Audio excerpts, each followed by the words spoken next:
I've never understood men who have trouble with their ska. I find the creatures easy to control if you show a properly firm hand."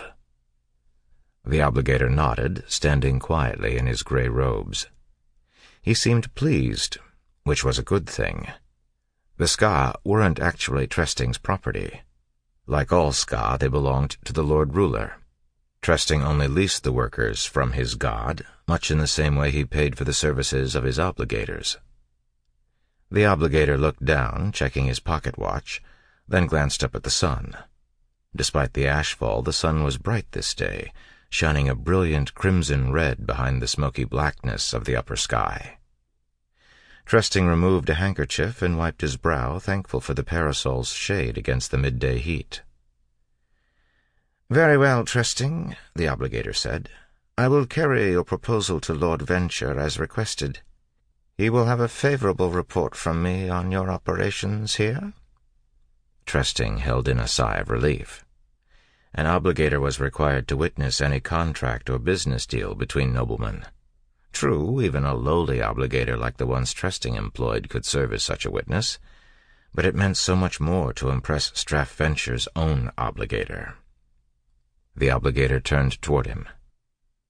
"I will leave back down the canal this afternoon." "So soon?" Tresting asked. "Wouldn't you care to stay for supper?"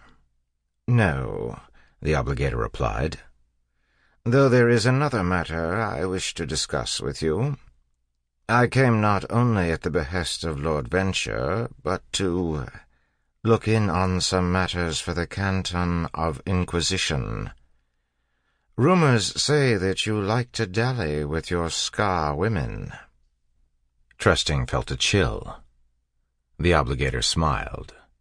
He likely meant it to be disarming, but Tresting only found it eerie. "Don't worry yourself, Tresting," the obligator said.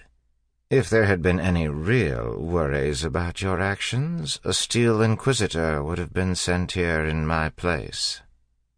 Tresting nodded slowly. Inquisitor. He'd never seen one of the inhuman creatures, but he had heard stories. "I have been satisfied regarding your actions with the ska women," the obligator said, looking back over the fields. "What I've seen and heard here indicate that you always clean up your messes. A man such as yourself, efficient, productive, could go far in Luthadel. A few more years of work, some inspired mercantile deals, and who knows?" The obligator turned away, and Tresting found himself smiling. It wasn't a promise or even an endorsement. For the most part, obligators were more bureaucrats and witnesses than they were priests. But to hear such praise from one of the Lord Ruler's own servants... Tresting knew that some nobility considered the obligators to be unsettling. Some men even considered them a bother. But at that moment, Tresting could have kissed his distinguished guest. Tresting turned back toward the ska, who worked quietly beneath the bloody sun and the lazy flakes of ash. Tresting had always been a country nobleman, living on his plantation, dreaming of perhaps moving into Luthadel itself. He had heard of the balls and the parties, the glamour and the intrigue, and it excited him to no end. "I'll have to celebrate tonight," he thought. There was that young girl in the 14th hovel that he'd been watching for some time. He smiled again. A few more years of work, the obligator had said. But could Tresting perhaps speed that up if he worked a little harder? His ska population had been growing lately. Perhaps if he pushed them a bit more, he could bring in an extra harvest this summer and fulfill his contract with Lord Venture in extra measure. Tresting nodded as he watched the crowd of lazy ska, some working with their hoes, others on hands and knees pushing the ash away from the fledgling crops. They didn't complain, they didn't hope, they barely dared think.